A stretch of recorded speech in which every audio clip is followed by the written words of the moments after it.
Okay, it looks like we're live. Yay! We're live with Brian Kukan. Brian owns Kukan Reiki Kai, a Reiki studio and meditation center here in the San Fernando Valley. And I came across him and I have been following him very regularly. Monday nights, he does this amazing meditation on his group on YouTube. And I'm just such a fan. I'm a fangirl. So Brian, take it away. Tell us a little bit more about yourself. Awesome.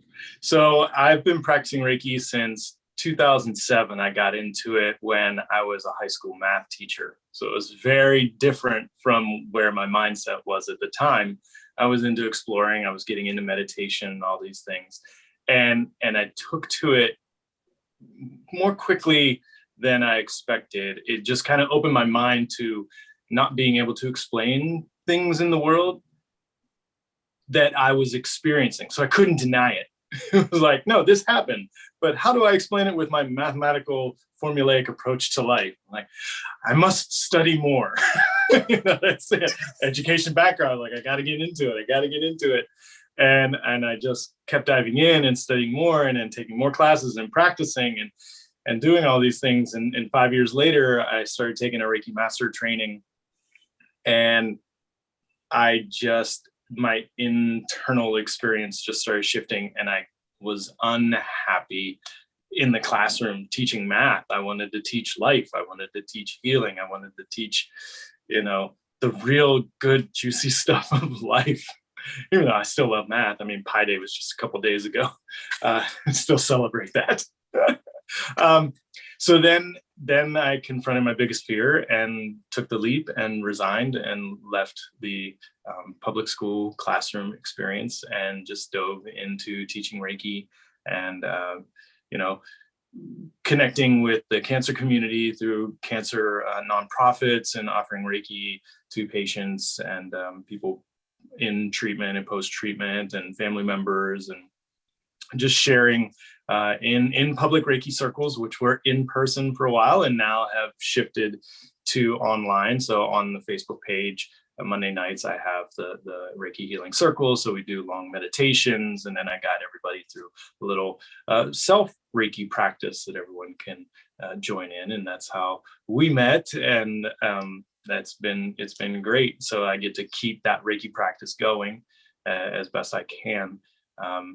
And then, completely changed my life, very unexpected. And I love teaching it. So I've studied from people all around the world. Well, I haven't traveled all around the world.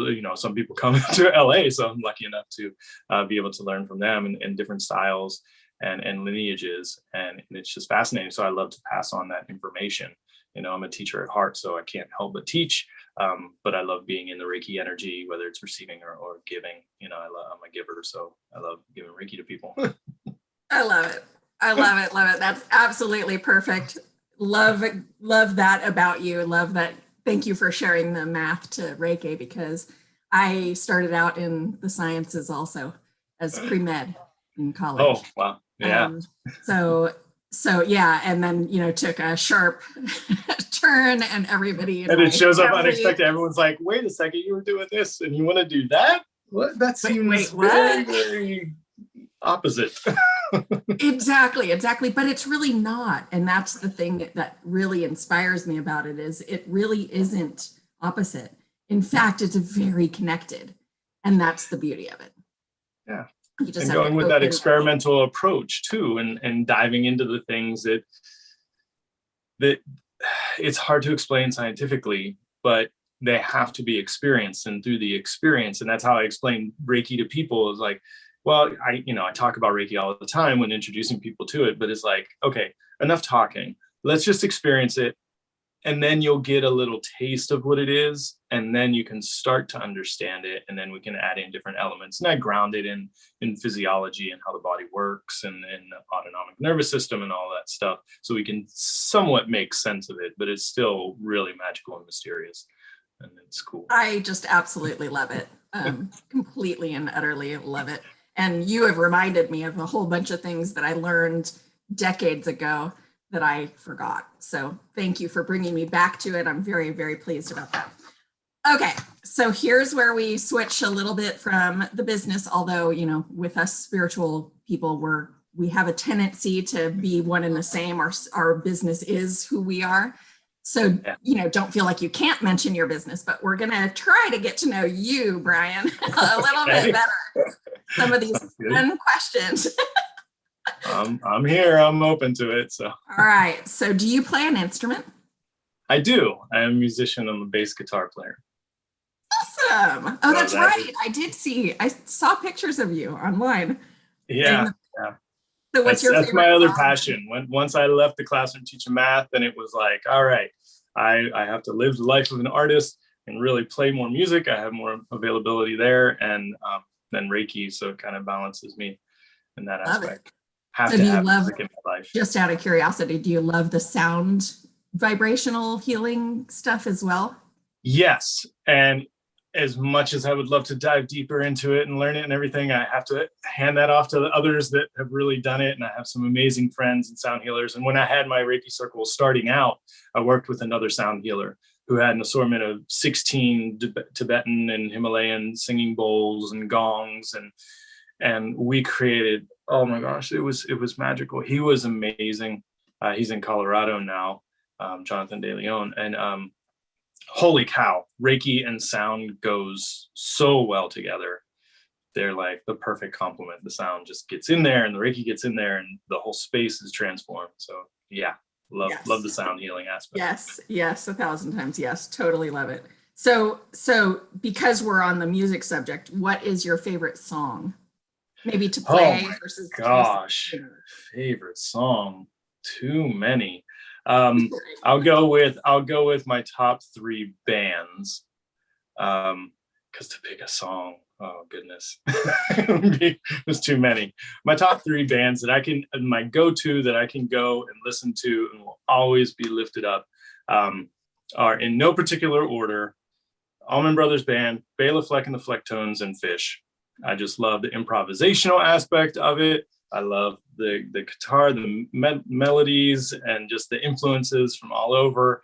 And yeah, that my bass was started with like improvising with other people and just learning and going.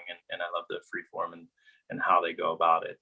So super fun. My daughter just bought herself a Fender Strata. She's so excited.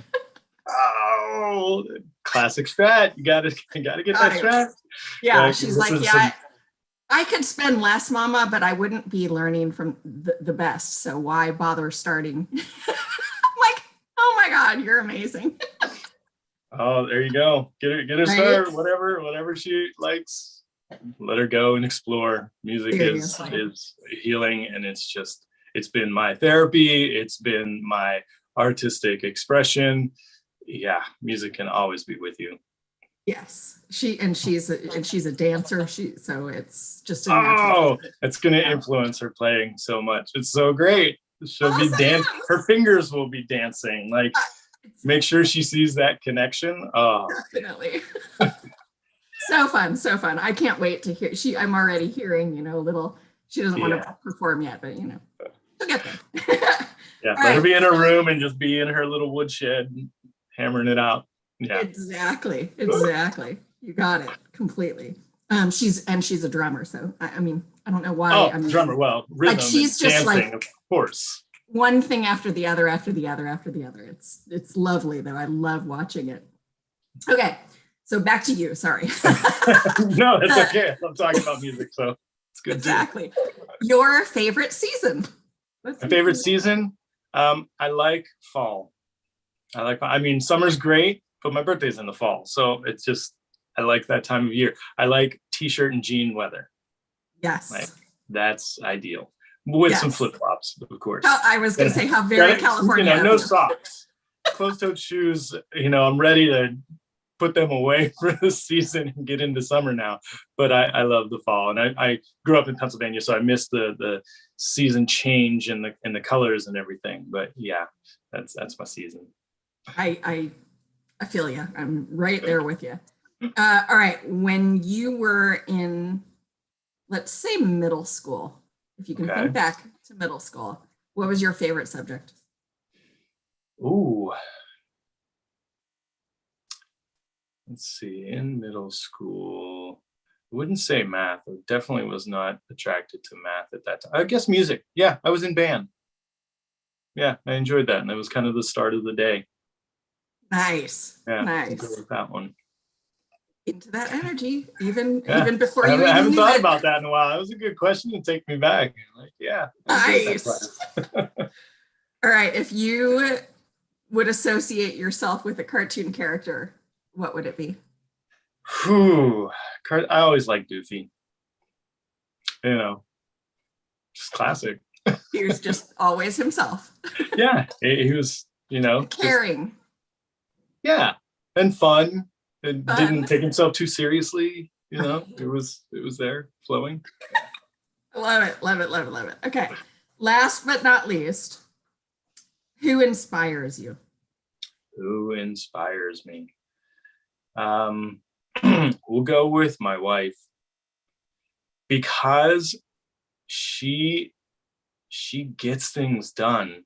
Like I'm an air sign, right? So I'm all in my head. I'm all like planning, but I get in that analysis paralysis, and she's just like, get it done. She has her mind set on something, and that's it. She gets it. And so I've learned a lot to continue being that recovering perfectionist, where like you strive for perfection, but then you never get anything done. And so it's a good reminder, like, just get it done. And maybe it's not perfect, but it's done. We can go on and move on to the next thing. Awesome. So. I saw a post one time, I guess when Jacelyn was about 10, my daughter was about 10, and she was responsible for making her own bed. And being a Virgo, with like the undercurrent of Virgo is perfectionism, right? It's not really, yeah, right, exactly. So so it's, anyway, I would want to really badly go behind her and fix the bed, because it was like unnerving to me. But this article that I read, and I'm so grateful I came across it, said, don't ever fix your kids' beds. Let them learn it themselves, because they will own it over the course of time, and they will take pride in it over the course of time if it's 100% theirs. If you go in and fix it behind them, it skews their vision of that. Right. Yeah, that's a great, I'm I have a son, so it's a good reminder coming up whenever he gets to that time, like, let go and let him figure things out. And I think that that's just it, it was just, this is a time where they need to start gaining that independence and really being proud of what they're accomplishing. So anyway, it was profound for me, because thanks for sharing. I'll keep that in the back of my mind as a reminder moving forward. All right, well, cool. That was awesome. Thank you so much for letting me interview you. My pleasure. Thanks for having me. How can everybody get a hold of you? Oh, they can look me up online, lareikigai.com. That's the easiest way. They can contact me through the website as well. And the Monday Night Reiki Circles on my Facebook page. So Kukan Reiki Kai, Kukan, Reiki Kai, Kai. You can go on there, and it's a Facebook Live every Monday night at 7:30 p.m. Pacific Standard Time. And if you're a practitioner, you want to join, I have 2 Zoom Reiki practitioner gatherings. So anyone, if you're a practitioner, we jump on there and we do some meditations and send each other Reiki. So you can just send me a message through the website for that one. And that one's a nice community that we've been able to continue. Awesome. Pandemic. Yay. Thank you. You stay on, Brian, and social media. Thank you for watching. We'll see you again for the next Thanks, everybody.